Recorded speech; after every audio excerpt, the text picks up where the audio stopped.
ভারতের অর্থনৈতিক সংস্কারের রূপকার ও রাজনীতিতে একজন বিরল পরিচ্ছন্ন ব্যক্তি, চিন্তানায়ক, পণ্ডিত এবং দূরদৃষ্টিসম্পন্ন মানুষ হিসেবে জগৎ জুড়ে রয়েছে তার সুনাম।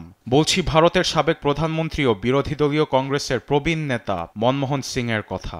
বহু ভক্ত ও শুভাকাঙ্ক্ষীকে মায়ার জালে রেখে বৃহস্পতিবার পাড়ি জমান না ফেরার দেশে। ভারতের স্থানীয় সময় রাত 8:30টায় গুরুতর অবস্থায় নয়াদিল্লির all India institute of medical science হাসপাতালে নেওয়া হয় 92 বছর বয়সী এই বর্ষিয়ান রাজনীতিবিদকে। দীর্ঘদিন ভুগছিলেন বার্ধক্যজনিত অসুস্থতায়। রাত 9:51 তাকে মৃত ঘোষণা করেন চিকিৎসক। শেষ হলো এক দীর্ঘ রাজনীতির অধ্যায়। দেশ জুড়ে নেমেছে শোক। সাবেক প্রধানমন্ত্রী নরসিমহা রাওয়ের মৃত্যুর পর প্রণব মুখোপাধ্যায়কে প্রশ্ন করা হয়েছিল রাওয়ের সবচেয়ে বড় কৃতিত্ব কী ছিল। জবাবে সাবেক রাষ্ট্রপতি বলেছিলেন মনমোহন সিংকে আবিষ্কার করা। 1991 সালে সাবেক প্রধানমন্ত্রী পিভি নরসিমহা রাও মনমোহনকে বেছে নেন অর্থমন্ত্রী হিসেবে। এরপর আর পেছনে তাকাতে হয়নি। জনপ্রিয়তা পায় সাধারণ মানুষের কাছে। 2004 থেকে 2014 টানা 2 মেয়াদে কংগ্রেস নেতৃত্বাধীন জোট সরকারের প্রধানমন্ত্রী ছিলেন।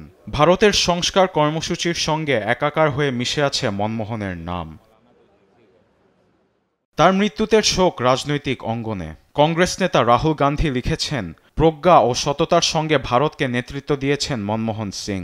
একজন মেন্টরকে হারিয়েছেন বলে উল্লেখ করেন কংগ্রেস নেতা।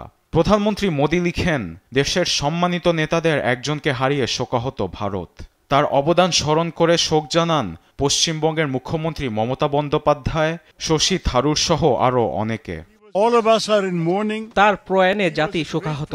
তিনি ছিলেন একজন মহান প্রধানমন্ত্রী। দূরদর্শিতা দিয়ে দেশের জন্য অনেক অবদান রেখেছেন। সাবেক প্রধানমন্ত্রীর মৃত্যুতে 7 দিনের রাষ্ট্রীয় শোক ঘোষণা করেছে ভারত সরকার। বাতিল করা হয়েছে সব সরকারি অনুষ্ঠান। মনমোহন সিংয়ের শেষকৃত্য পূর্ণ রাষ্ট্রীয় মর্যাদায় সম্পন্ন করা হবে। আরবেদ আফসার, নিউজ ডেস্ক, দেশ টিভি।